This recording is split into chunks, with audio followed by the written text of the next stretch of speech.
कानी बहू। किशोरी लाल जी के बेटे राघव की शादी की बात जगह जगह चल रही थी, लेकिन किशोरी लाल जी को कोई लड़की पसंद ही नहीं आती थी। और उसकी एक ही वजह थी, किशोरी लाल जी का लालची होना।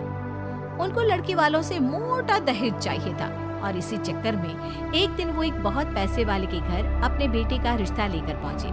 उस आदमी का नाम था ओम प्रकाश। देखिए किशोरी लाल जी, मेरी एक ही बेटी है और मेरी सारी संपत्ति जायदाद सब कुछ मेरी बेटी नैना का ही है। पापा, नाम से लगता है बहुत खूबसूरत होगी। कितना अच्छा नाम है ना, नैना। ओ, वैसे बात तो सही है आपकी। अब इतना पैसा है, जमीन जायदाद है, इकलौती बेटी, आप भी क्या करेंगे? सब कुछ उसे ही देंगे ना। बिल्कुल ठीक पहचाना आपने। बस बेटी की शादी और सारी जायदाद उसके नाम। पापा, बिना देखे हाँ कर दीजिए ना। इतना अच्छा रिश्ता फिर कहाँ मिलेगा? माला माल हो जाएंगे हम। मैं अपनी बेटी को बुलाता हूँ। अरे नहीं नहीं नहीं नहीं, आपकी बेटी का नाम नैना है, सुनकर ही लगता है बहुत सुंदर होगी। रहने दीजिए अंकल, मैं तो आपकी बेटी के नाम से ही इतना खुश हो गया हूँ कि उसे बिना देखे शादी करने को तैयार हूँ। अब तो मैं उसका चेहरा सीधे शादी के बाद ही देखूंगा। और इस तरह राघव नैना का चेहरा नहीं देखता और उससे शादी कर लेता है। शादी के बाद अपनी सुहाग रात पर जब राघव नैना का घूंघट उठाकर देखता है तो नैना की आंखें बंद थी। कितनी खूबसूरत हो तुम नैना। जरा अपनी आंखें खोलकर मेरी तरफ देखो तो सही। नहीं, मुझे शर्म आती है। अरे, मैंने तुम्हें शादी से पहले भी नहीं देखा और अब अगर तुम आंखें खोलकर मुझे देखोगी भी नहीं तो मुझे अच्छा कैसे लगेगा?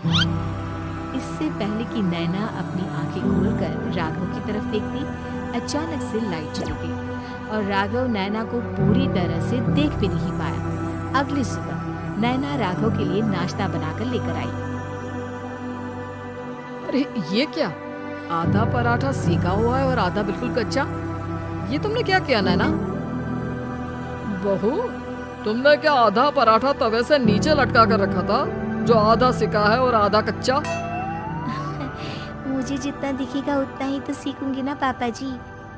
जहाँ जहाँ मुझे नजर आ रहा था वहाँ मैंने सीख लिया, और जहाँ जहाँ नहीं दिखा वहाँ कच्चा रह गया होगा।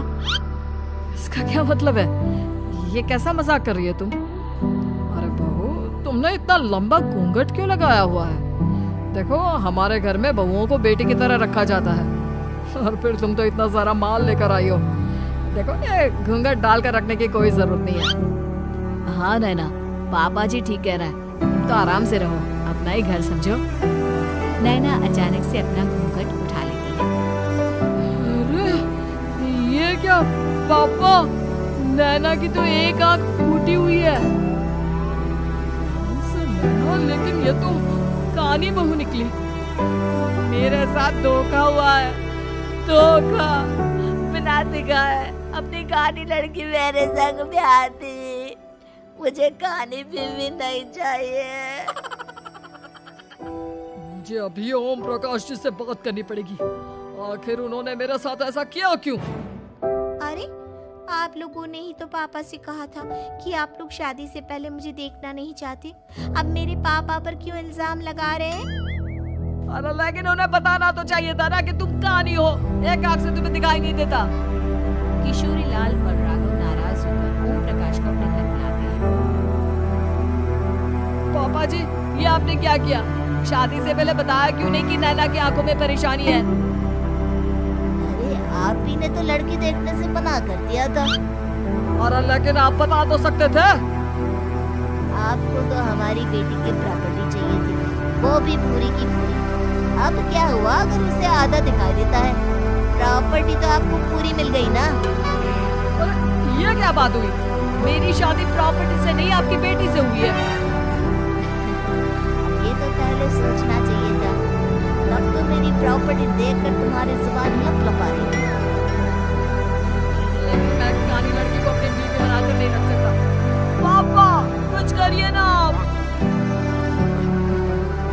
देखिए ओम प्रकाश जी, आप हमारे साथ ऐसा नहीं कर सकते। और तुम देखो, अगर तुमने मेरी बेटी से शादी तोड़ी ना, तो जो भी प्रॉपर्टी मैंने तुम्हें दी है वो तो पूरी की पूरी वापस ले ही लूंगा, और आधी प्रॉपर्टी तुम्हारी भी लूंगा। अरे मेरी आधी प्रॉपर्टी भला क्यों लेंगे आप? इसलिए क्योंकि मेरी बेटी को आधा नजर आता है और उसकी नजर अभी तक तुम्हारी आधी जायदाद पर ही पड़ी है। अब तुम उसे घर से निकालोगे तो उसको लेकर जाएगी ना। और अगर हम आपकी बेटी को अपने घर की बहू बनाकर रखे तो? तुम्हारी पूरी प्रॉपर्टी तुम्हारी ही रहेगी, और जो मैंने तुम्हें दिया है ना, उसमें से बस मैं आधा लेकर जाऊंगा। अरे लेकिन अब आप अपनी दी हुई प्रॉपर्टी में से आधी वापस क्यों लेकर जाएंगे?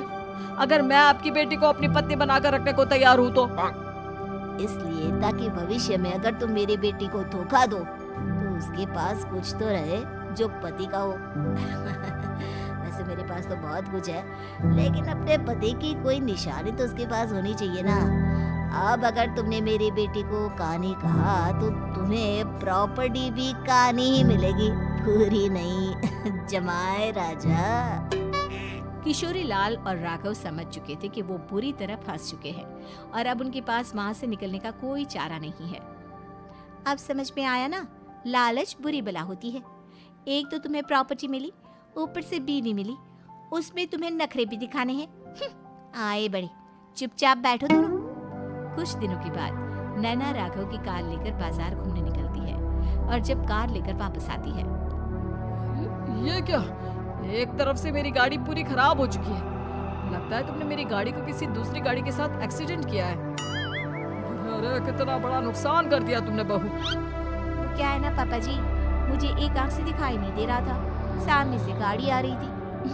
मुझे तो सिर्फ आधा ही दिखाई दिया और वो गाड़ी मेरी कार से रगड़ते हुए निकल गई। अब मैं क्या करूं बताओ? आप इसे ठीक कराने के पैसे कौन देगा? तुम्हारे पापा? तुमने मुझसे इस तरह से बात की? अभी रुको।